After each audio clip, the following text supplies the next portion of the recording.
चलो, तो मुद्राकीय नीति के साधन कौन से साधन का उपयोग करेगी आरबीआई, है ना। मुद्राकीय नीति मतलब आर्थिक स्थिरता को बनाए रखने के लिए जिसका यूज़ होता है, लोगों प्रजा के हित के लिए होता है, हाँ, और आर्थिक विकास के लिए होता है ना। तो ये मुद्रा की नीति जो है उसके लिए कौन से साधन उपयोग में आते हैं, वो साधन को हमें देखना है ना। तो उसके साधन कौन से, मुद्रा की नीति के साधन कौन से, तो ये साधन दो प्रकार के हैं। ये साधन कितने प्रकार के हैं? दो प्रकार के हैं। एक तो परिमाणात्मक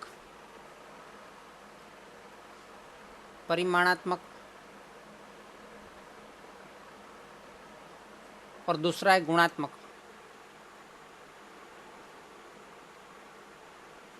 है ना। परिमाणात्मक जो साधन है उसमें क्या है, माप सकते हैं हम उसको, और गुणात्मक साधन को हम माप नहीं सकते, है ना। परिमाणात्मक साधन मतलब जिसमें साइज होती है, क्या होता है, साइज होती है ना, संख्या के हिसाब से, है ना, उसको साइज को हम छोटा बड़ा कर सकते हैं। लेकिन गुणात्मक साधन में कोई साइज का पता नहीं चलता। तो ऐसे कौन से साधन हैं, है ना।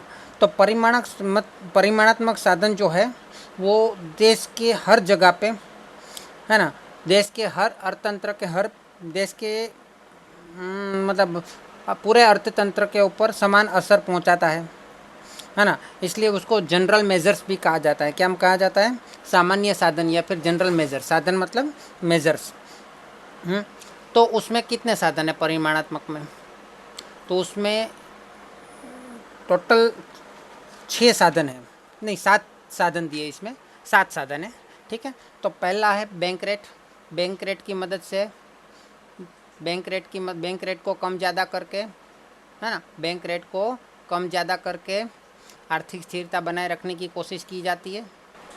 दूसरा है रेपो रेट है ना, रेपो रेट, जिसकी मदद से भी आर्थिक स्थिरता बनाए रखने की कोशिश की जाती है। उसके बाद है एक स्पेशल प्रावधान है,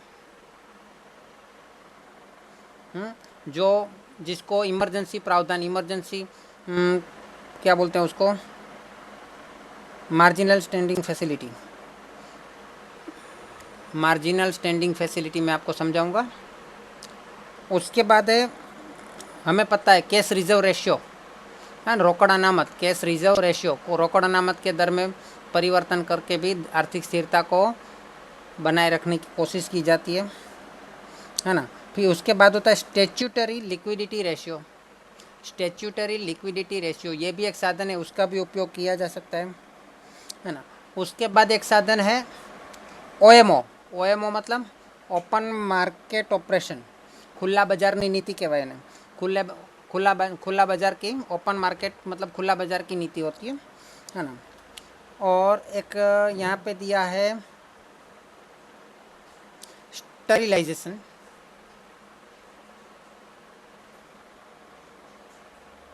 स्टेरिलाइजेशन मेथड, स्टेरिलाइजेशन मेथड में भी वही काम किया जाता है, लेकिन सभी का उपयोग अलग अलग तरीके से होता है ना। सभी का उपयोग हर टाइम पे नहीं होता, सभी का उपयोग अलग अलग तरीके से कैसे करेंगे वो हम इसको समझेंगे तभी पता चलेगा कि बैंक रेट क्या है, रेपो रेट क्या है, ये प्रावधान जो है वो क्या इमरजेंसी के टाइम पे लागू होने वाला, मतलब उसको उस टाइम पे उपयोग में आने वाला, वो हर टाइम यूज़ नहीं होता, इमरजेंसी के टाइम पे यूज़ होता है ना। कैश रिजर्व रेशियो तो हम जानते ही है क्या होता है, रोकड़ अनामत का दर, है ना। उसके बाद SLR है, OMO ओपन मार्केट ऑपरेशन है। SLR मतलब स्टैट्यूटरी लिक्विडिटी रेशियो है ना। वो सब के बारे में हमें सीखना पड़ेगा, और वो सब हमारी आर्थिक स्थिरता बनाए रखने के लिए, मतलब मंदी और मुद्रास्फीति आ गई तो उस टाइम पे कैसे काम करेगा वो हमें पता लगेगा। चलो, तो सबसे पहले बैंक रेट। तो बैंक रेट के बारे में यहाँ पे पहले गुजराती में यहाँ पे लिखा है, वो मैं पढ़ लेता हूँ कि જ્યારે બેંકોની નાણાં અછત અનુભવે ત્યારે આરબીઆઈ પાસેથી નાણાં ઉધાર લે છે આરબીઆઈ વેપારી બેંકોને લાંબા ગાળાનું ધિરાણ જે વ્યાજના દરે આપે તેને બેંક રેટ કહેવાય છે. ओके, सिंपल सी बात है. बैंक रेट क्या है? रेपो रेट उसका पूरा उल्टा है. रेपो रेट और बैंक रेट क्या है? एक दूसरे का उल्टा है. ठीक है. अभी गुणात्मक साधन के बारे में हम बाद में देखेंगे, तो यहाँ पे हम थोड़ा मिटा देता हूँ मैं आपको समझाने के लिए, क्योंकि यहाँ पे मेरे को जगह चाहिए. ठीक है. तो सबसे पहली बात, आर्थिक स्थिरता बनाए रखने के लिए आरबीआई जो है वो उसको काम करना है, इतने साधन का उपयोग करना है. तो पहली बात हमें पता है कि ये प्रजा है. प्रजा बैंक को पैसा देती है बचत के रूप में. प्रजा बैंक को पैसा देती है बचत के रूप में, और बैंक से ब्याज लेती है. बैंक से क्या करती है? ब्याज लेती है ना. इसी तरह बैंक जो है वो प्रजा को पैसा देती है धिराण या लोन के रूप में.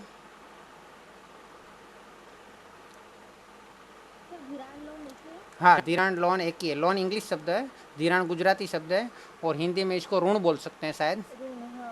ऋण, हाँ. और प्रजा के पास वो बैंक क्या करती है? ब्याज लेती है.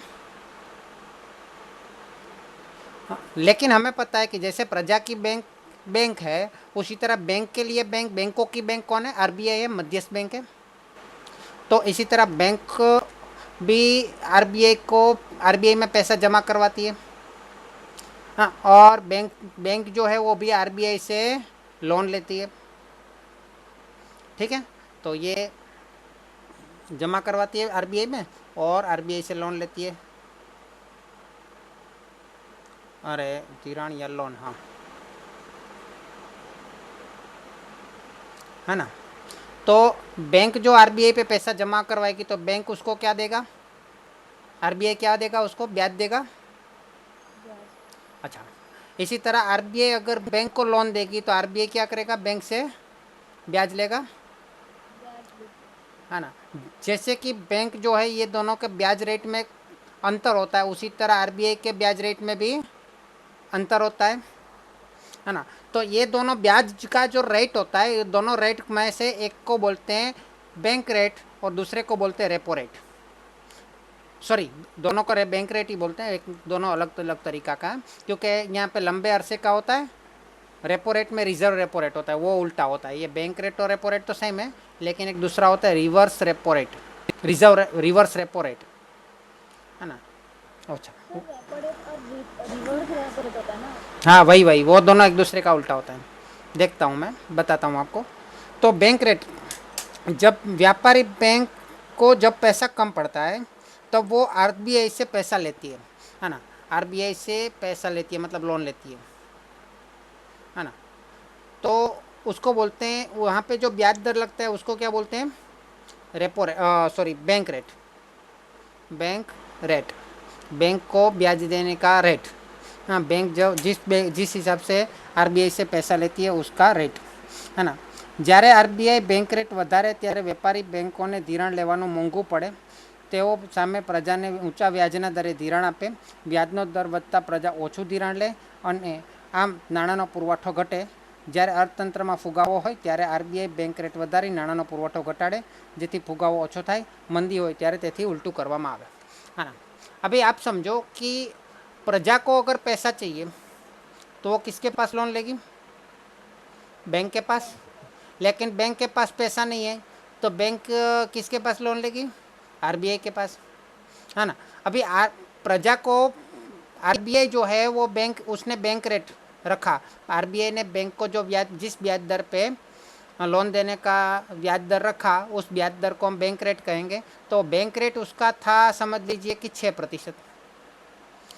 आरबीआई बैंक को 6% की दर पे लोन देती है. तो बैंक क्या प्रजा को 6% की दर पे लोन देगी? तो हाँ, समझ लो कि 8% की दर से लोन दिया. और प्रजा को 8% की दर से लोन लेना महंगा नहीं पड़ता है. महंगा नहीं पड़ता है, इसलिए प्रजा क्या करेगी? लोन लेगी तो यूज़ करेंगे, पैसे खर्च करेंगे तो मार्केट में पैसा बढ़ेगा, और मार्केट में पैसा बढ़ेगा, अर्थतंत्र में पैसा जाएगा, देश में पैसा जाएगा. हाँ, तो क्या होगा, मुद्रा का क्या होगा, मुद्रा की पूर्ति, मुद्रा की पूर्ति बढ़ेगी, है ना।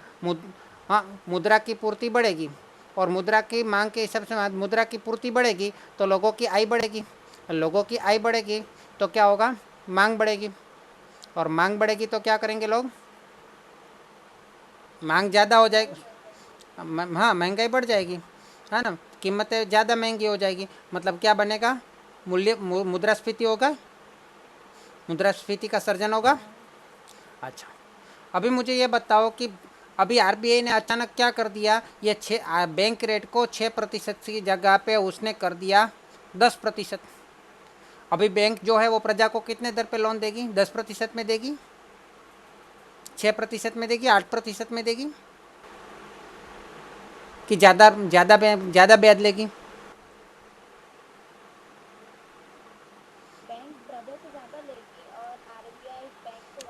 आरबीआई बैंक से 10% ले रहा है, तो बैंक जो है वो प्रजा के पास 10% से ज़्यादा लेगा कि कम लेगा, ज़्यादा, समझ लो कि 12% बोलेगा, है ना। और 12% बोलेगा तो फिर प्रजा बैंक के पास लोन लेना कम करेगी कि नहीं करेगी,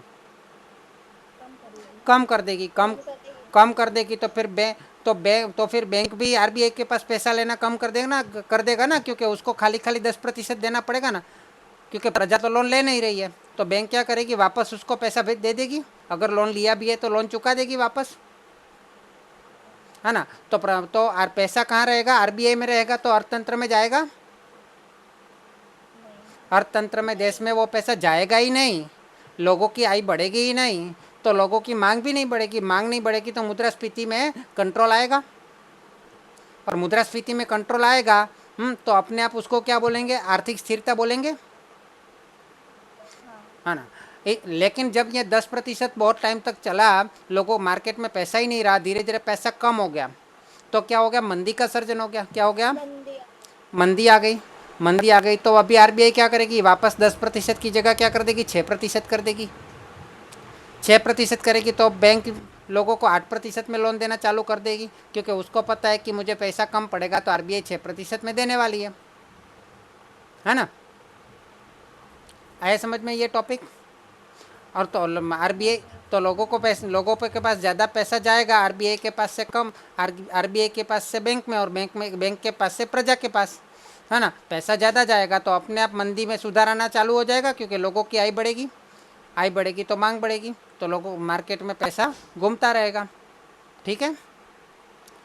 तो कैसे भी करके आर्थिक मार्केट को देखना है कि मार्केट में मंदी का माहौल है तो क्या करेगी आरबीआई, वो अपना बैंक रेट कम कर देगी, और आरबीआई में अगर मुद्रास्फीति का माहौल है तो आरबीआई क्या करेगी, बैंक रेट ज़्यादा कर देगी, ताकि लोगों के पास पैसा नहीं जाए। आया समझ में ये टॉपिक पहला।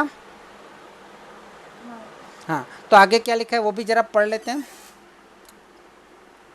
જ્યારે નાણાંની માંગ કરતાં નાણાંનો પુરવઠો વધુ હોય, है ना, मुद्रा की मांग, यहाँ पे क्या है, मुद्रा की मांग ले लेते हैं, और यहाँ पे मुद्रा का पूर्ति ले लेते हैं। मुद्रा की मांग से मुद्रा का पूर्ति, अर्थतंत्र में मुद्रा की पूर्ति ज़्यादा है और मुद्रा की मांग कम है, तो क्या होता है, मुद्रास्फीति हो जाती है, तब मुद्रास्फीति का सर्जन होता है।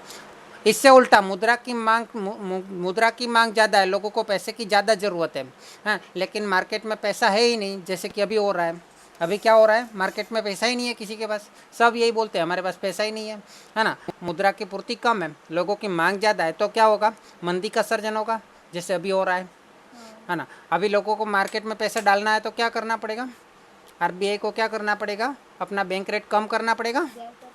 हाँ, इसीलिए सभी बैंक के ब्याज दर कम कर रही है, आपने सुना होगा, कर रही है ना। बैंक रेट अगर बहुत कम रखने की नीति को सस्ता नाणानी नीति, क्या बोला है हिंदी में, सस्ता, तीसरा पैराग्राफ क्या लिखा है, बैंक रेट बहुत नीचा रखने से क्या होता है, तीसरे पैराग्राफ में देखो, पहले वाले में, बैंक रेट के अंदर क्या लिखा है, बैंक दर खूब नीचे राखी की नीति को सस्ती मौद्रिक नीति कहते हैं। सस्ती मौद्रिक नीति, हाँ, सस्ती मौद्रिक नीति, गुजराती में सस्ता नाણાંની नीति એવું લખેલું છે. सस्ती मौद्रिक नीति, सस्ती मौद्रिक नीति कहते हैं, है ना. जब मंदी होता है तो सस्ती मौद्रिक नीति का यूज़ किया जाता है ना. और जब मूल्य मुद्रास्फीति हो जाए तो महंगी मौद्रिक नीति यूज़ करना पड़ता है ना. મોંઘા નાણાંની નીતિ એવું લખેલું હશે ગુજરાતીમાં, है ना. महंगी मौद्रिक नीति. तो अगर आपको परीक्षा में पूछा जाए कि सस्ती मौद्रिक नीति कौन सी है, सस्ती मौद्रिक नीति की परिभाषा समझाइए, है ना. तो हम सीधा बोल सकते हैं कि आरबीआई बैंक को जो जिस ब्याज दर पे लोन देती है, ऋण देती है, धिराण करती है, उस ब्याज दर को बैंक रेट कहते हैं. और वो मंदी के समय पे उस बैंक रेट को कम करना पड़ता है, इसलिए उसको और इस नीति को सस्ती मौद्रिक नीति कहते हैं. अगर आपको पूछा जाए महंगी मौद्रिक नीति क्या है, तो बोल सकते हैं सीधा कि आरबीआई बैंक को जिस ब्याज दर पे धिराण करती है, लोन देती है, पैसा देती है ना, उसे बैंक रेट कहते हैं. और मूल्य वृद्धि के समय आरबीआई ये बैंक रेट को बढ़ा देती है ना, उसे महंगी मौद्रिक नीति कहते हैं. ठीक है, इतना सिंपल सा लिखना है. છેલ્લા કેટલાક વર્ષોથી આરબીઆઈ નાણાંનો પુરવઠો બેંક રેટ દ્વારા નિયંત્રિત કરવાને બદલે રેપો રેટ અથવા તો રિવર્સ રેપો રેટ દ્વારા કરે છે. બેંક રેટ લાંબા ગાળાનો રેટ છે, માટે તે ટૂંકા ગાળામાં બદલાતો નથી, જ્યારે રેપો રેટ અને રિવર્સ રેપો रेट टूंका गाड़ा में बदली शकाय है. आથી टूंका गाड़ा नियंत्रण माटे सरल बने. देखो ये बैंक रेट और बैंक रेट जो है ना, वो लंबे अरसे की लोन होती है ना. बैंक जो आरबीआई के पास लंबे अरसे की लोन लेती है ना, 1 साल से अधिक समय के लिए या 2-3 साल के लिए, है ना, तो उसको बैंक वहाँ पे बैंक रेट यूज़ होता है. लेकिन बैंक और आरबीआई के बीच में 1 साल से कम समय के लिए भी लोन लेन देन होता है ना. अभी पहले से एक बार आरबीआई ने तय कर लिया कि आपको मैं 3 साल के लिए इस ब्याज दर पे लोन देता हूँ, आरबीआई ने ऐसा बोल दिया, तो 3 साल के लिए तो वो नहीं बदल सकती ना आरबीआई. एक बार डिसाइड कर लिया 6% तो 6%, एक बार डिसाइड कर लिया 10% तो 10%. तो अगर हमें तत्काल अर्थतंत्र में अगर तत्काल मंदी में परिवर्तन लाना हो या मुद्रास्फीति में परिवर्तन लाना हो, तो ये तो 3-3 साल का या 5-5 साल का लोन लिया है, उसमें कैसे परिवर्तन करें? वो तो नहीं कर सकती, क्योंकि एक बार बोल दिया तो बोल दिया, है ना. लेकिन अभी बैंक ने क्या सोचा, आरबीआई ने क्या सोचा कि ये बैंक रेट में तो बहुत लंबा टाइम लग जाता है मंदी में से वापस कंट्रोल करने के लिए या मुद्रास्फीति को कंट्रोल करने के लिए. इससे अच्छा हम जो मतलब दीर्घकालीन लोन नहीं लेकिन अल्पकालीन लोन होती है, मतलब कम समय के लिए जो बैंक जो है वो आरबीआई के पास पैसा लेती है, उस रेट में हम परिवर्तन करते हैं, है ना. वो भी उसी की तरह है, लेकिन यहाँ पे दोनों तरफ है. यहाँ पे क्या आएगा, दोनों तरफ आएगा, है ना. तो आरबीआई पहले बैंक रेट में एक परिभाषा में थोड़ा सा चेंज लाना पड़ेगा, क्योंकि बैंक रेट जो है वो आरबीआई बैंक को लंबे अरसे के लिए जो लोन देती है, आरबीआई बैंक को लंबे अरसे के लिए जो लोन देती है, उसके ब्याज दर को हम क्या बोलेंगे, बैंक रेट कहेंगे. लेकिन आरबीआई बैंक को जो कम समय के लिए अल्पकालीन, है ना, कम समय के लिए जो लोन देती है, उस ब्याज दर को क्या बोलेंगे, रेपो रेट बोलेंगे. क्या बोलेंगे, रेपो रेट, है ना. और आरबीआई बैंक के पास से पैसा लेती है, आरबीआई बैंक के पास से भी लोन लेती है ना, है ना. आरबीआई बैंक के पास से भी लोन लेती है. आरबीआई कम समय के लिए अल्पकालीन बैंक के पास से जो लोन लेती है, उसको हम क्या बोलेंगे, रिवर्स रेपो रेट. ये रेपो रेट हो गया, ये रिवर्स रेपो रेट हो गया, है ना. तो ये दोनों में भी बैलेंस करना बहुत आवश्यक होता है. જ્યારે વેપારી બેંકો ખૂબ ટૂંકા ગાળા માટે 1 दिन, 7 दिन, 15 दिन जैसे टूके अल्प समय के लिए पैसे की ज़रूरत होती है बैंक को, तब आरबीआई के पास से पैसा लेती है. तो जिस दर पे आरबीआई व्यापारी बैंकों का इस प्रकार मुद्रा देती है, हाँ, तो उसे रेपो रेट कहते हैं. 1 दिन के लिए भी मिलता है पैसा, 7 दिन के लिए भी मिलता है, 15 दिन के लिए भी मिलता है.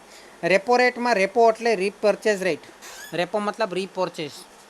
रेपो मतलब पूरा फुल फॉर्म क्या है, रेपो मतलब री परचेज. री परचेज मतलब पता है ना आपको, खरीदी, पुनः खरीदी का दर, री परचेज रेट. टूंका गाળાનું આવું ધિરાણ લેવા માટે વેપારી બેંકો આરબીઆઈને કોઈ વટાવ દરે કોઈ વટ્ટાઓ દરે પરત લેવાની શરતે પોતાની પાસે રહેલી જામીનગીરીઓ વેચે છે। આ વટ્ટાઓનો दर એટલે रेपो रेट, है ना। तो यहाँ पे क्या होता है कि यहाँ पे छोटी छोटी लोन लेने के लिए उसको ज़्यादा कागजात नहीं बनाने पड़ते, पहले से कागजात तय होते हैं। वो कागजात को बोलते हैं, जैसे शेयर होते हैं ना, जैसे शेयर होते हैं ना, इसी तरह कागजात पहले से रेडी होते हैं, सर्टिफिकेट होते हैं, है ना। उस सर्टिफिकेट को बोला जाता है जामीनगिरी। क्या बोला जाता है? हिंदी में क्या, हिंदी में क्या लिखा होगा? हिंदी में क्या लिखा होगा? हिंदी में रेपो रेट में क्या लिखा है?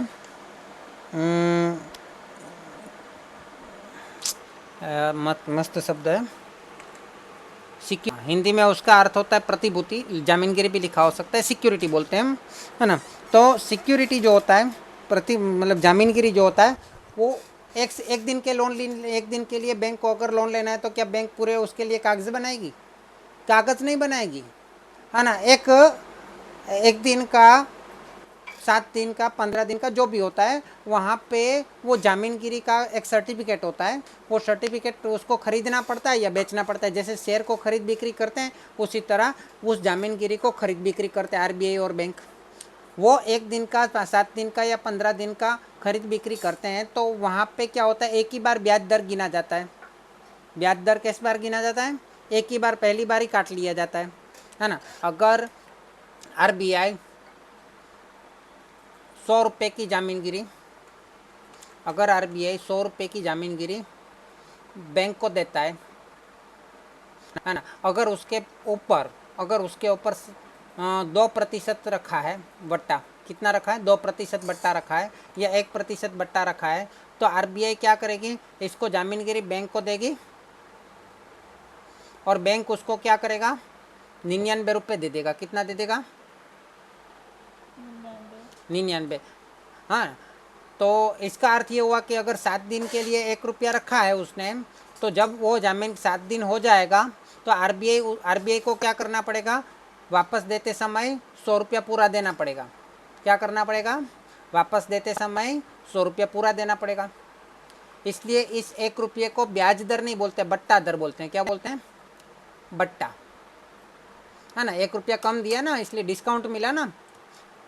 क्या? बैंक ने मांगे आरबीआई से कि दो, आरबीआई बैंक से मांगे? दोनों बताता हूँ। पहली बार समझ लो कि पहली बार आरबीआई जो है ना, पहली बार क्या होता है, अब समझ लो कि आरबीआई ने बैंक को दिया।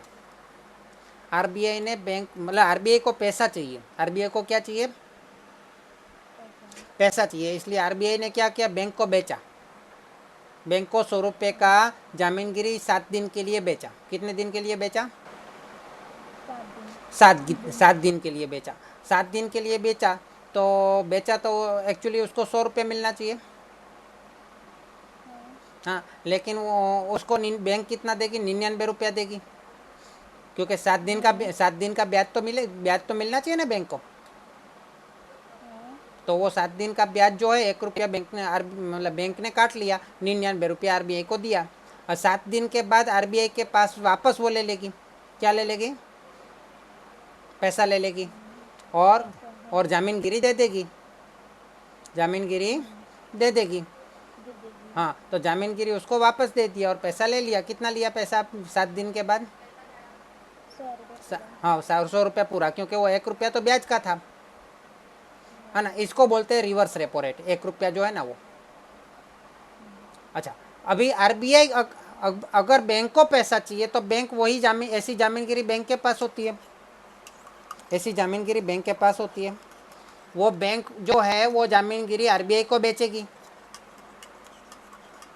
ऐसी जामीनगिरी बैंक के पास होती है, ऐसे बैंक भी बनाती है। तो ऐसी जामीनगिरी मतलब ऐसा सर्टिफिकेट, कागजात जो होता है वो आरबीआई को बेचेगी। समझ लीजिए कि बैंक को 15 दिन के लिए पैसा चाहिए, तो बैंक क्या करेगी? 15 दिन के लिए आरबीआई को वो पैसा दे, मतलब वो बेचेगी जामीनगिरी। 15 दिन के लिए बैंक ने आरबीआई को जामीनगिरी बेचा, है ना। तो 15 दिन के लिए बेचा तो 100 रुपये की जगह उसने 2 रुपये आरबीआई ने बट्टा काट के उसको 98 रुपये दे दिया। बैंक ने क्या, आरबीआई ने क्या किया? बैंक को 98 रुपया दे दिया। कितना दिया? 98। अभी 15 दिन हो गए। अभी आरबीआई क्या करेगी? बैंक को बोलेगी कि चलो अभी ये तुम्हारा जामीनगिरी वापस ले लो, मुझे पैसा दे दो। आरबीआई बैंक को क्या बोलेगी, अब तुम ये जामीनगिरी वापस ले लो, पैसा मुझे वापस दे दो, है ना। तो बैंक कितना वापस देगी, पूरा पूरे का पूरा 100 रुपया। तो 2 रुपये का मुनाफा किसको हुआ, आरबीआई को हुआ। पहले आरबीआई ने कितना दिया, 98 दिया, 2 रुपया काट के। और अभी आरबीआई ने वापस लिया तब कितना लिया, 100 रुपया पूरा लिया, तो 2 रुपये का मुनाफा हुआ ना आरबीआई को। 100 रुपये बैंक ने दिए थे कि आरबीआई ने? यही मैं समझा रहा हूँ कि अब जो यहाँ पे राइट साइड में जो मैं लिख रहा हूँ ना, राइट साइड में जब मैं लिख रहा हूँ ना, वहाँ पे आरबीआई बैंक को दे रही है, देखो अलग। हाँ, फिर अलग से समझाने की कोशिश करता हूँ। चलो, पहले क्या है, यहाँ पे बैंक है, आरबीआई है, और यहाँ पे बैंक है ना। तो यहाँ पे 2 चीज़ होती है, एक तो बैंक जो है वो आरबीआई को जामीनगिरी देती है। क्या देती है, बैंक जो है आरबीआई को जामीनगिरी देती है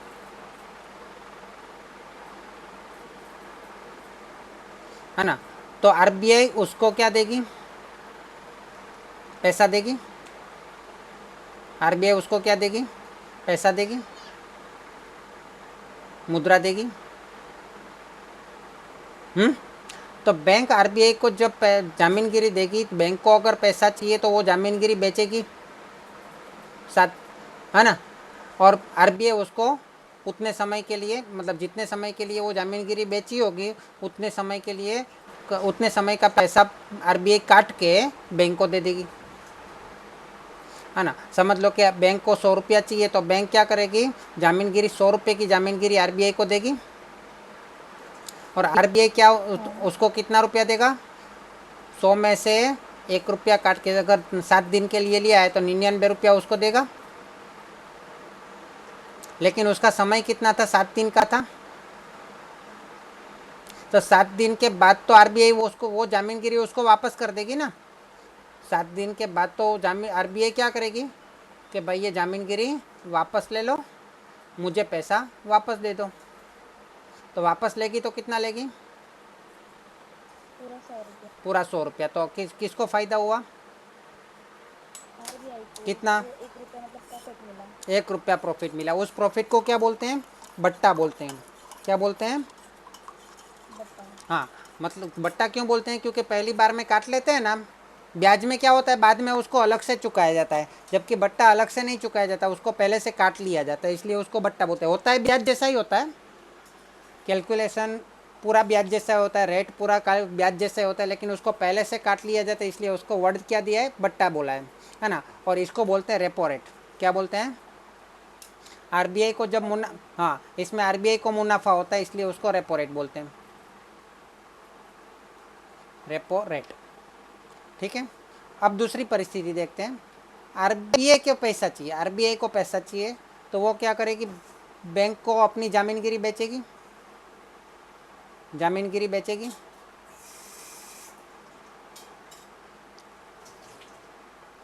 हाँ, उसके बदले में बैंक उसको क्या देगा, पैसा देगा।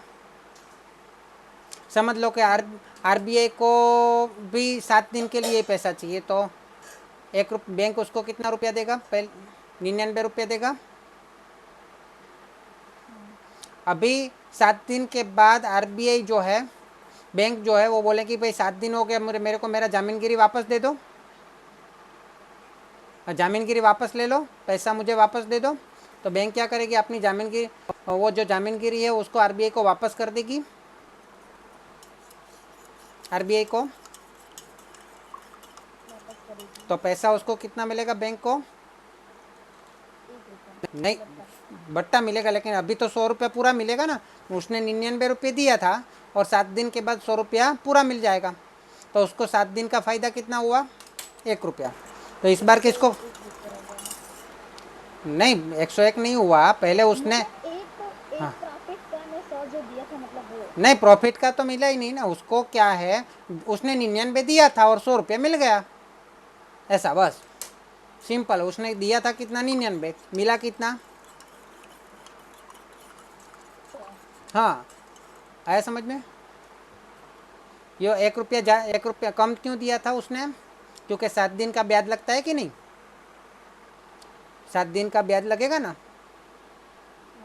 इसीलिए वो 1 रुपया उसने काट दिया, 7 दिन का ब्याज, है ना। तो जब आरबीआई बैंक को 1 दिन, 7 दिन या 15 दिन के लिए जो पैसा देती है और उसके ऊपर जो बट्टा आरबीआई को मिलता है उसको रेपो रेट बोलते हैं, है ना, उस दर को रेपो रेट बोलते हैं। लेकिन बैंक आरबीआई को जो पैसा देती है 1 दिन, 7 दिन या 15 दिन के लिए, जामीनगिरी के सामने, किसके सामने? जामीनगिरी के सामने, जामीनगिरी की खरीद बिक्री के सामने, है ना। बैंक आरबीआई को जामीनगिरी के सामने जो पैसा देती है और आरबीआई उसको जो फ़ायदा देता है 7 दिन, 1 दिन या 15 दिन का जो उसको बट्टा मिलता है, उस बट्टे को रिवर्स रेपो रेट बोलते हैं। क्या बोलते हैं? Reverse repo rate. आया समझ में?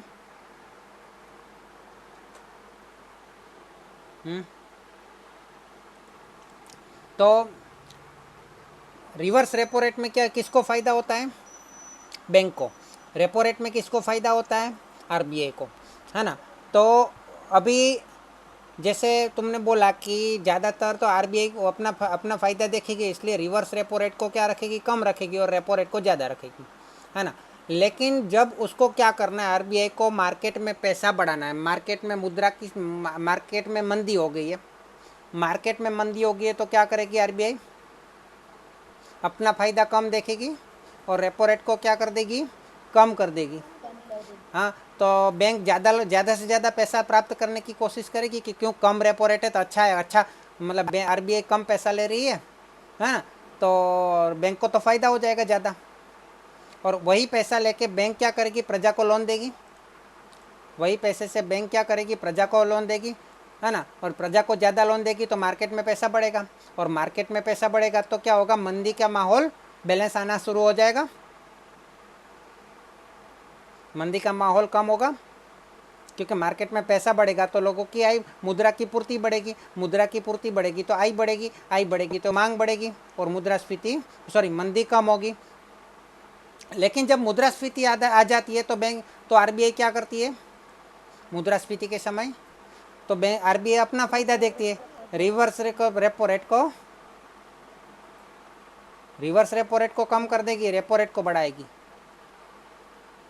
रेपो रेट में उसको फ़ायदा है ना आरबीआई को, रिवर्स रेपो रेट में तो बैंक को फ़ायदा है ना। जब मुद्रास्फीति हो जाएगा तो रेपो रेट बढ़ा देगी, रिवर्स रेपो रेट कम कर देगी। आया समझ में? तो बैंक क्या करेगी? बोलो। हाँ, यही मैं कहना चाहता हूँ कि देखो अभी क्या होता है कि बैंक के पास 2 चांस है, बैंक के पास 2 चांस है रिवर्स रेपो रेट में। रिवर्स रेपो रेट में बैंक क्या करती है? आरबीआई को पैसा देती है, और बैंक के पास 2 चांस है। यहाँ पे उसको क्या पैसा देना है, तो वो आरबीआई को दे तो बैंक को ज़्यादा फ़ायदा है कि प्रजा को लोन दे तो ज़्यादा फ़ायदा है? एक तरफ आरबीआई, एक तरफ प्रजा है। एक अगर रिवर्स रेपो रेट कम हुआ, अगर रिवर्स रेपो रेट कम हुआ, हाँ, तो आरबीआई को फ़ायदा है कि नुकसान है? नुकसान। रिवर्स रेपो रेट कम हुआ तो आरबीआई को फ़ायदा है ना, आरबीआई का पैसा कम जाएगा ना, बैंक को, है ना। आरबीआई को फ़ायदा है, बैंक को नुकसान है, क्योंकि रिवर्स रेपो रेट में क्या होता है? किसको ये 1 रुपया किसको मिलता है? बैंक को मिलता है। लेकिन रिवर्स रेपो रेट कम रखा तो बैंक को यहाँ से आरबीआई से पैसा कम मिलेगा, है ना। तो बैंक क्या करेगी?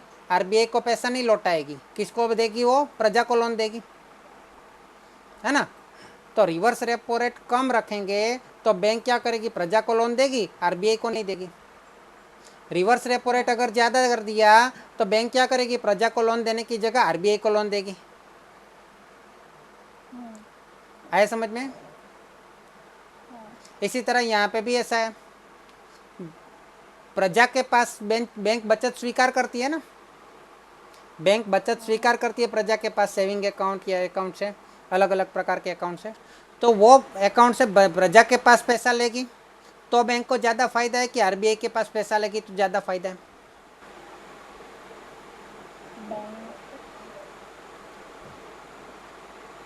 है ना। वापस बोलिए क्या आपने बोला। यहाँ पे क्या होता है, यहाँ पे क्या होता है, रेपो रेट में बैंक जो है वो आरबीआई के पास पैसा ले सकती है, आरबीआई के पास पैसा लेती है, ले, हाँ और प्रजा के पास भी तो पैसा वो लेती है ना बचत के रूप में, हाँ है ना। अभी क्या होता है कि आरबीआई क्या है, जो बैंक को दे रही है, तो इसमें अगर वो रेपो रेट को बढ़ा देगी, ये 1 रुपया जो है उसकी जगह 2 रुपया कर दिया, तो किसको फायदा है? आरबीआई को फायदा है, आरबीआई को। आरबीआई को फायदा है ना। तो बढ़ा देगी तो बैंक को तो नुकसान है, तो बैंक क्या करेगी, अगर ये पैसा बढ़ा दिया तो बैंक क्या करेगी, प्रजा के पास से ही बचत लेगी, है ना। आरबीआई के पास बचत, आरबीआई के पास लोन नहीं लेगी, प्रजा के पास से पैसा मिला तो ठीक है, नहीं तो ठीक, नहीं तो जाने दो। क्लियर। तो बैंक क्या करेगी, प्रजा के पास ज़्यादा पैसा लेने की कोशिश करेगी। आया समझ में? तो बैंक क्या करेगी अब, एक मिनट रुको ना। समझ लो जी, एक हम उदाहरण लेते हैं। ये जो बैंक है वो बीच में है। अभी बैंक को 2 काम करने हैं, पैसा लेना भी है और पैसा देना भी है ना। अभी समझ लीजिए कि बैंक अगर बैंक को 100 रुपया चाहिए तो 2 जगह से ले सकती है ना। एक तो आरबीआई के पास से भी पैसा ले सकती है, 100 रुपया ले सकती है, हाँ और प्रजा के पास से भी पैसा ले सकती है, बराबर है। अगर आरबीआई के पास से वो पैसा लिया उसने, मैं थोड़ा आपको, हाँ यहाँ पे मैं थोड़ा बदल देता हूँ तीर,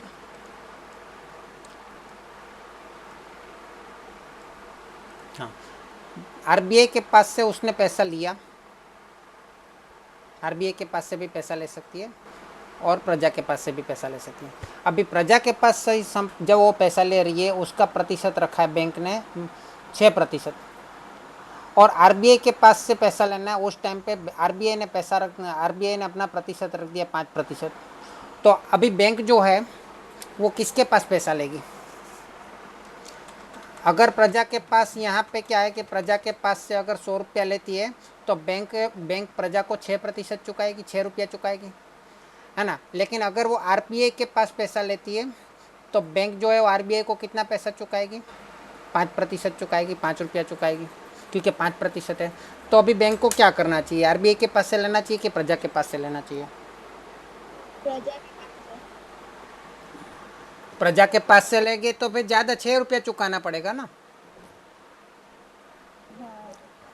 हाँ हाँ, तो इस टाइम पे क्या हुआ कि आरबीआई के पास पैसा लेगी और प्रजा का पैसा तो प्रजा के पास ही रहेगा ना। तो पैसा, तो तो क्या होगा, मुद्रा की पूर्ति बढ़ेगी कि कम होगी? अर्थ कम रहेगी। अर्थतंत्र में बढ़ेगी ना, क्योंकि प्रजा का पैसा तो प्रजा के पास ही रहेगा। बैंक ने आरबीआई के पास से कम कम ब्याज दर पे पैसा लिया है, तो बैंक वो पैसे भी प्रजा को लोन के रूप में देगी। 5 रुपये में लिया, यहाँ पे 6 रुपये में ले, यहाँ पे 8% में देगी, यहाँ पे 8 रुपये में देगी बैंक, 100 रुपया, है ना। तो बैंक को तो फायदा हो जाएगा ना, 5, यहाँ पे 8 रुपये में दे रही है, बराबर है।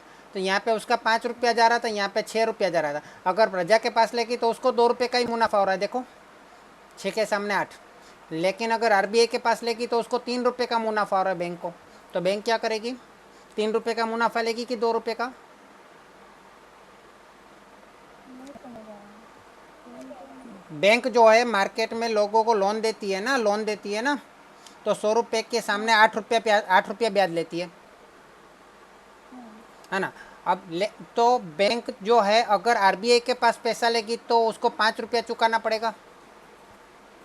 हाँ वो पैसा अगर प्रजा के पास लेगी तो उसको 6 रुपया चुकाना पड़ेगा। तो बैंक को किस में ज़्यादा प्रॉफिट हो रहा है, आरबीआई के पास 100 रुपया लेके प्रजा को 100 रुपये की लोन दे तो प्रजा उसको 8 रुपया ब्याज देगी और बैंक आरबीआई को 5 रुपया दे देगा, तो 3 रुपये का फ़ायदा हुआ कि नहीं बीच में? हाँ। हाँ, लेकिन अगर प्रजा के पास लिया तो बैंक को किस में फ़ायदा होगा?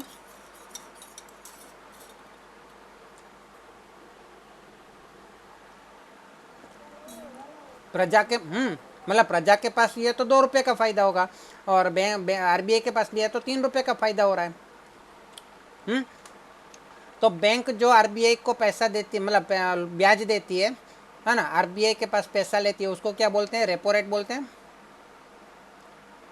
अच्छा, अभी बैंक को क्या, आरबीआई को लग रहा है कि मार्केट में क्या है, मुद्रा की पूर्ति बहुत ज़्यादा हो गई है, मुद्रास्फीति हो गई है। क्या हो गया? मुद्रास्फीति हो गया। हाँ, मार्केट में पैसा बहुत ज़्यादा है, तो आरबीआई क्या करेगी?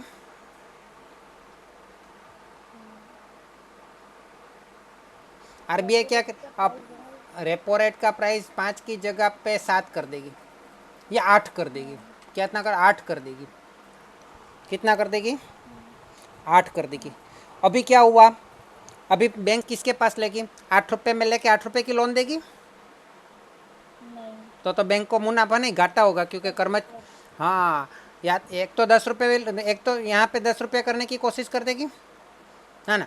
और दूसरा चीज़ ये करेगी कि आरबीआई के पास पैसा ही नहीं लेगी, प्रजा को बोलेगी आप पैसा बचत करो, पैसा बचत करो, पैसा बचत करो, प्रजा को बोलेगी।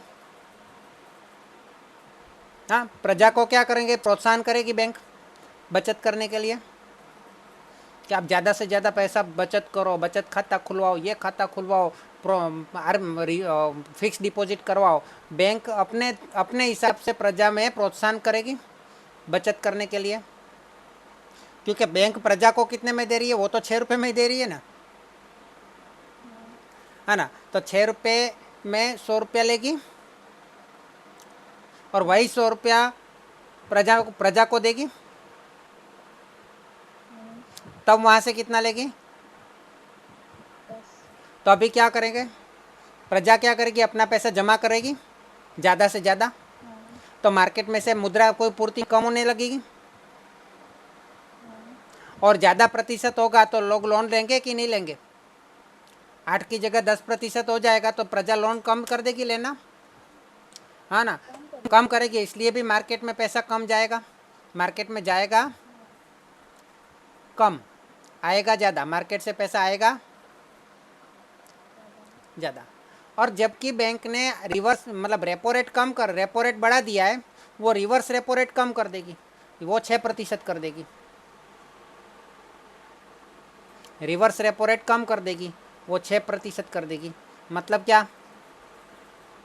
मतलब बैंक बोलती है कि बैंक आप लोग प्रजा के पास से 6% में ले रहे हो ना, 6% भी नहीं, 4% कर देगी।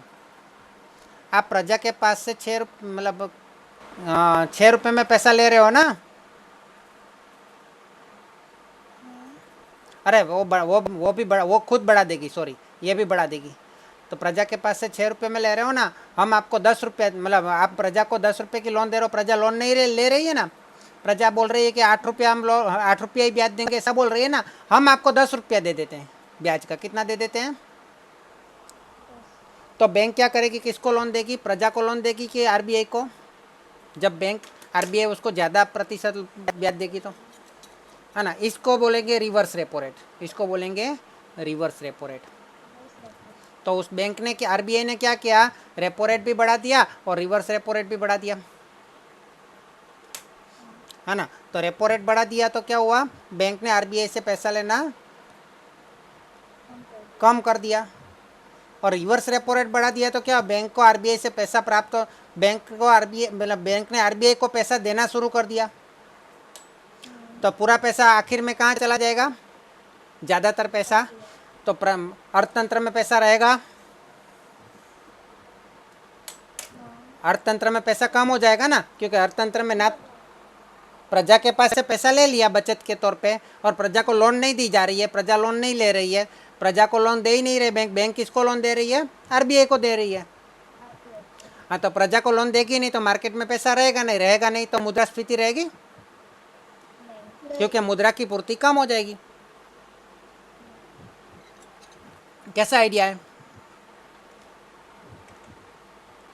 हमें उदाहरण में लेना पड़ेगा ना, मुद्रा की पूर्ति ज़्यादा है, समझ लो कि कोई भी एक ऑप्शन हो सकता है, या तो मुद्रा की पूर्ति ज़्यादा है मुद्रा की मांग से, मुद्रा की पूर्ति ज़्यादा है तो उसको मुद्रास्फीति कहते हैं। दूसरा ऑप्शन ये कि मुद्रा की पूर्ति जो है मुद्रा की मांग से कम है तो उसे मंदी कहते हैं। तीसरा ऑप्शन ये कि मुद्रा की पूर्ति और मुद्रा की मांग समान है तो उसे हम स्थिरता कहते हैं। अभी पहले हम तीन में से कोई एक सिचुएशन को समझ के हम समझेंगे कि बैंक रेट और रेपो रेट में क्या करना चाहिए RBI को, ठीक है। चलो, तो कौन सा ऑप्शन लेना है? समझ लीजिए कि मार्केट में क्या मुद्रास्फीति है, मुद्रास्फीति है मतलब मुद्रा की पूर्ति ज़्यादा है, तो क्या करना चाहिए? मुद्रा की पूर्ति को कम करना चाहिए कि ज़्यादा करना चाहिए? कम करना चाहिए। मतलब पैसा किसके पास हो, मतलब कि पैसा पूरा RBI को खींच लेना चाहिए। RBI को क्या करना चाहिए? पैसा खींच लेना चाहिए। पैसा प्राप्त करने के लिए RBI को क्या करना चाहिए? RBI को क्या करना चाहिए कि पैसा लेने के लिए उसको कम ब्याज दर, मतलब ज़्यादा ब्याज दर पे बैंक से लोन लेनी चाहिए। बैंक वालों को बोलना चाहिए भाई 10 रुपये में मैं आपको, 10 नहीं 12 रुपये में मैं आपको पैसा, मतलब 12 रुपये ब्याज दर पे, बट्टा दर पे मैं आपके पास पैसा लोन लूँगा, है ना। क्या करना चाहिए? 6 की जगह 12 कर देना चाहिए।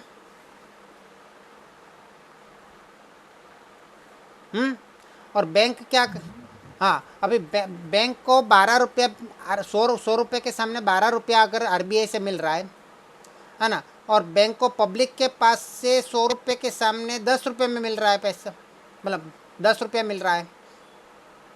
100 रुपये के सामने बैंक अगर पब्लिक को पैसा 100 रुपये देती है तो बैंक को 10 रुपये मिल रहा है। बैंक अगर RBI को पैसा देती है तो बैंक को 12 रुपये मिलता है। तो बैंक पैसा किसको देगी? ये तो 12, ये जो 12 रुपया है ना उसको रिवर्स रेपो रेट बोलते हैं, है समझ में? अच्छा, बैंक RBI को पैसा देगी, है ना, लेकिन बैंक पब्लिक बैंक RBI जो है वो भी तो बैंक को पैसा देती थी, है ना। तो कुछ बैंकें ऐसी थी कि वो RBI से पैसा लेती थी। क्या करती थी? RBI से पैसा लेती थी, है ना, 4 रुपये में लेती थी। कितने रुपए में? कितने में लेती थी? 4 रुपये में। मतलब RBI उसको 100 रुपया देता था, उसका ब्याज कितना लेती थी? 4 रुपये लेती थी। अभी RBI ने क्या किया? उसको बढ़ा के 8 रुपया कर दिया। अब आपको पैसा चाहिए तो लो, 8 रुपया ब्याज देना पड़ेगा। कितना देना पड़ेगा? तो उस 8 रुपये को रेपो रेट बोलते हैं, है ना। अभी बैंक क्या करती है? प्रजा के पास से पैसा प्राप्त करती है 100 रुपया, तो बैंक उसको कितना देती है? 6 रुपया देती है। कितना रुपया देती है? है ना, बैंक उसको 6 रुपया देती है, तो बराबर है। तो बैंक प्रजा के पास से 100 रुपया लेती है और बैंक पब्लिक को 6 रुपया ब्याज के तौर पे देती है ना। अभी बैंक RBI ने क्या बोला? RBI ने क्या बोला कि अगर आपको मेरे से पैसा चाहिए तो मैं आपके पास से 8 रुपया लूँगा, और प्रजा को कितने में दे रही है बैंक? कितने में ले रही है पैसा? 6 रुपया। तो बैंक प्रजा को 6 रुपया देना पड़ेगा और RBI को 8 रुपया देना पड़ेगा। तो ये 100 रुपया कहाँ से लेगी बैंक? प्रजा के पास से या बैंक के पास से? तो बैंक प्रजा के पास से पैसा लेगी, RBI के पास से लेगी नहीं। और यही बैंक प्रजा को पैसा देगी कि RBI को देगी? क्यों? क्योंकि उसको 12 रुपये मिल रहा है, 6 रुपये में देगी, 6 रुपये में लेगी और 12 रुपये में देगी। तो बैंक को 6 रुपया जा रहा है और 12 रुपया मिल रहा है RBI के पास से, है ना। तो इसको रिवर्स रेपो रेट बोलते हैं, इसको रेपो रेट बोलते हैं 8 रुपये को, है ना। अभी समझ लो कि धीरे धीरे बैलेंस हो गया, आर्थिक स्थिरता आ गई। क्या हो गई? आर्थिक स्थिरता आ गई। अभी RBI क्या करेगी? स्थिरता आ गई तो ये 8 रुपये की जगह क्या कर देगी? 6 रुपया कर देगी। और ये 12 रुपये की जगह क्या कर देगी? 10 रुपया कर देगी। अभी बैंक की मर्जी है ना। प्रजा के पास से लेना है, प्रजा के पास से पैसा लेना है तो भी 6 रुपया देना पड़ेगा, बैंक के पास से पैसा लेना है तो भी 6 रुपया देना पड़ेगा। अगर बैंक को प्रजा को लोन देनी है तो बैंक को 10 रुपया मिलेगा, अगर RBI को देनी है तो भी बैंक को कितना मिलेगा? 10 रुपये मिलेगा। अभी बैंक की मर्जी, बैंक को कहीं पे भी पैसा आरबीआई को देना चाहे तो भी 10 रुपया, बैंक पब्लिक को देना चाहे तो भी 10 रुपया। आरबीआई से लेना चाहे तो भी 6 रुपया जाएगा, पब्लिक से लेना चाहे तो भी 6 रुपया जाएगा। तो इसमें सेम हो गया। क्यों? जब स्थिरता आ जाती है तो ऐसा करना पड़ता है। क्या करना पड़ता है? स्थिरता आ जाती है तो बैलेंस करना पड़ता है। मतलब रेपो रेट और रिवर्स रेपो रेट समान तो होता ही नहीं है, 6 और 10 मतलब थोड़ा अंतर तो होता ही है, लेकिन वो मार्केट में जो ब्याज दर रहता है वही ब्याज दर वहाँ पे रहता है। मार्केट में 6 और 10 है तो रिवर्स रेपो रेट भी 6 है और रिवर्स रेपो रेट भी 10 हो गया। प्रजा की बचत हुआ ना। बैंक ने 6 रुपये में प्रजा के पास पैसा लिया और 10 रुपये में प्रजा को पैसा दिया तो 4 रुपये का प्रॉफिट हुआ ना। या फिर बैंक ने 6 रुपये में पैसा आरबीआई से लिया और आरबीआई को 10 रुपया दिया तो भी बैंक को प्रॉफिट हुआ ना। 6 रुपये उसने लिए और 10 रुपये दिए तो 6 रुपया नहीं दिया, 6 रुपया नहीं दिया। बैंक ने 100 रुपया आरबीआई से लिया, उसका ब्याज 6 रुपया दिया। बैंक ने 100 रुपया लिया तो उसका ब्याज 6 रुपया दिया, है ना। और बैंक ने आरबीआई को 100 रुपया दिया तो उसके बदले में उसने 10 रुपया लिया। तो बैंक की मर्जी है ना। अब आ गई मंदी। एक समय ऐसा आया कि मंदी आ गई, तो मंदी आ गई तो क्या हुआ? मंदी आ गई तो क्या हुआ? मुद्रा की पूर्ति कम हो गई। मुद्रा की पूर्ति मुद्रा की मांग से कम हो गई, है ना। और मुद्रा की पूर्ति मुद्रा की मांग से कम हो गई तो क्या करना पड़ेगा? मार्केट में पैसा बढ़ाना पड़ेगा। मार्केट में ज़्यादा पैसा हो ऐसा काम करना पड़ेगा। और मार्केट में ज़्यादा पैसा हो ऐसा काम करने के लिए क्या करना पड़ेगा? ये आरबीआई ने क्या किया? आरबीआई ने क्या किया? दोनों को कम कर दिया। 4 रुपया कर दिया ये और ये कर दिया 8। अब देखो, अभी बैंक को बोला आरबीआई ने कि आपको हमारे पास पैसा चाहिए तो आपको 4 रुपया ही देना पड़ेगा। अगर आप पब्लिक के पास पैसा लोगे तो आपको 6 रुपया देना पड़ेगा। तो हमारे पास पैसा लोगे तो कितना देना पड़ेगा? तो बैंक किसके पास पैसा लेगी? प्रजा के पास से लेगी कि आरबीआई के पास से? आरबीआई के पास तो आरबीआई के पास से पैसा जाएगा, है ना, है ना। और वो पैसा बैंक जो है वो तो 10 रुपये में प्रजा को देगी कि नहीं? हाँ, तो बैंक को तो ज़्यादा फायदा हो गया ना, और प्रजा के पास पैसा ज़्यादा पहुंचा ना। अच्छा, अभी बैंक बोल रही है कि आप हमको पैसा दो तो हम 8 रुपये ही देंगे भाई, हम ज़्यादा देंगे नहीं। तो बैंक किसको देगी? आरबीआई को देगी कि प्रजा को देगी? प्रजा को देगी तो 10 रुपये मिल रहा है, आरबीआई को देगी तो 8 रुपये मिल रहा है। प्रजा को देगी, प्रजा को देगी तो पब्लिक में पैसा बढ़ेगा, मुद्रा की पूर्ति बढ़ेगी। मुद्रा की पूर्ति बढ़ेगी तो मंदी की परिस्थिति कम हो जाएगी और धीरे धीरे स्थिरता आ जाएगी वापस। जैसे ही स्थिरता आ जाएगी तो आरबीआई क्या करेगी? वापस ये 4 रुपया और ये 8 रुपये की जगह वापस मार्केट में जो चल रहा है ना 6 और 10 वही कर देगी। आया समझ में? तो ये क्लियर हुआ? हाँ? जैसे वॉल्यूम कंट्रोल होता है, हम ज़्यादा आवाज़ आती है तो हम टीवी का वॉल्यूम कम कर देते हैं, और कम आवाज़ आती है तो टीवी का वॉल्यूम ज़्यादा कर देते हैं, मतलब समझ में सुनाई नहीं देता है तो। इसी तरह ये रिवर्स रेपो रेट और रेपो रेट क्या है? अगर मार्केट में मतलब मुद्रास्फीति है, मतलब मुद्रा की पूर्ति ज़्यादा है, मुद्रा की पूर्ति ज़्यादा है तो रिवर्स रेपो रेट और रेपो रेट को क्या कर दिया? बढ़ा दिया, है ना। जब मार्केट में मंदी की परिस्थिति है, मतलब मुद्रा की पूर्ति कम है, तो क्या कर दिया? रिवर्स रेपो रेट और रेपो रेट को कम कर दिया, है ना। तो जैसे ही वो कम कर दिया ऑटोमेटिकली धीरे धीरे स्थिरता आने लगी जी, है ना। इसी तरह मुद्रास्फीति के समय पे दोनों को बढ़ा दिया जाए तो ऑटोमेटिक धीरे धीरे स्थिरता आने लगेगी। ठीक है। तो जैसे वॉल्यूम कंट्रोल करता है, इसी तरह आरबीआई कैसे कंट्रोल करता है? हाँ, उसे किसी के ऊपर हुक्म चलाने की ज़रूरत नहीं है, उसे केवल रेपो रेट और रिवर्स रेपो रेट में फ़र्क करना है ना। लेकिन ये जो रिवर्स रेपो रेट और रेपो रेट है वो कम समय के लिए होता है और उसको ब्याज दर नहीं बोल सकते, उसको भट्टा बोलना पड़ेगा, क्योंकि पहली बार में काट लिया जाता है। अगर 1 दिन का है तो ये रिवर्स रेपो रेट को 365 से भाग दो। अगर 7 दिन का है तो ये रिवर्स रेपो रेट को 7 × 7/365 कर दो तो आपको बट्टे का दर मिल जाएगा, है ना, रिवर्स रेपो रेट। और अगर ये मतलब 15 दिन का है तो गुणा 15/365 कर दो तो आपको रेपो रेट या रिवर्स रेपो रेट का जो बट्टे का दर होगा ना, उसको बट्टे का दर बोलते हैं, वटाव बोले गुजराती में, वो मिल जाएगा।